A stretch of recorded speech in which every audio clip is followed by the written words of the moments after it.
জুলাই গণঅভ্যুত্থানের পর আমরা একটি দলকে নারীদের নিরাপত্তার জন্য হুমকি হিসেবে বিচরণ করতে দেখছি। দাঁড়িপাল্লায় ভোট দেন, শাপলাকলিতে ভোট দেন, রিকশায় ভোট দেন, ধানের শীষে ভোট দেন, আর যেখানেই ভোট দেন গণভোটে একটাই সিল মারতে হবে। সেটা কি? গণভোটে কোথায় সিল মারতে হবে? আমরা দেখেছি অত্যন্ত লজ্জাজনকভাবে আজকে বিএনপির একজন নেতা বক্তব্য দিয়েছেন যে জামাতে ইসলামীর নারী কর্মীদের জামা খুলে নেওয়া হবে।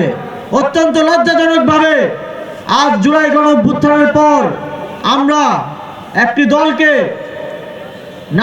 নারীদের নিরাপত্তার জন্য হুমকি হিসেবে বিচরণ করতে দেখছি।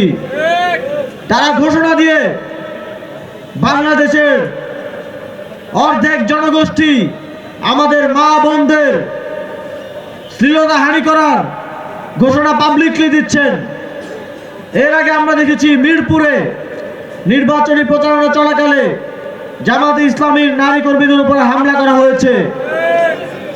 এগুলো ইঙ্গিত দেয় যদি বাংলাদেশে কোনোভাবে সেই দল ক্ষমতায় আসে তাহলে বাংলাদেশের অর্ধেক জনগোষ্ঠী আমাদের মা বোনরা কোনোভাবেই নিরাপদ নয়। আমরা স্পষ্টভাবে হুঁশিয়ারি দিতে চাই, জুলাই গণঅভ্যুত্থান পরবর্তী বাংলাদেশে যদি কোনো নারীর প্রতি সহিংসতা করা হয়, যদি নারীদের জন্য নিরাপদ পরিবেশ নিশ্চিত করা না যায়, যদি কোনো দল নারীদেরকে টার্গেট করে আমরা তাদেরকে সকল পর্যায়ে প্রতিহত করব। তবে গণভোটে হ্যাঁ ভোট বিজয়ী হলে বাংলাদেশ এর সুফল আরো দীর্ঘ সময়ের জন্য পাবে। বিদেশ থেকে দেশে রেমিটেন্সের টাকা আসে নিরাপদে, তাই আজই আপনার আপনজনকে বলে রাখুন রেমিটেন্সের টাকা যেন শুধু নগদেই পাঠায়।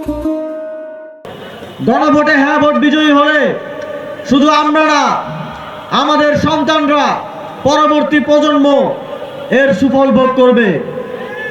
বাংলাদেশের জনগণের প্রতি আহ্বান থাকবে, আপনারা প্রার্থীর ব্যালটে দাঁড়িপাল্লায় ভোট দেন, শাপলাকলিতে ভোট দেন, রিকশায় ভোট দেন, ধানের শীষে ভোট দেন, আর যেখানেই ভোট দেন গণভোটে একটাই সিল মারতে হবে। সেটা কি? গণভোটে কোথায় সিল মারতে হবে? বাংলাদেশের জন্য, বাংলাদেশের ভবিষ্যতের জন্য, আমাদের ভবিষ্যৎ প্রজন্মের জন্য দীর্ঘমেয়াদী সংস্কার এবং সুফলের জন্য গণভোটে আমরা সবাই মিলে হ্যাঁ ভোট দিব ইনশাআল্লাহ।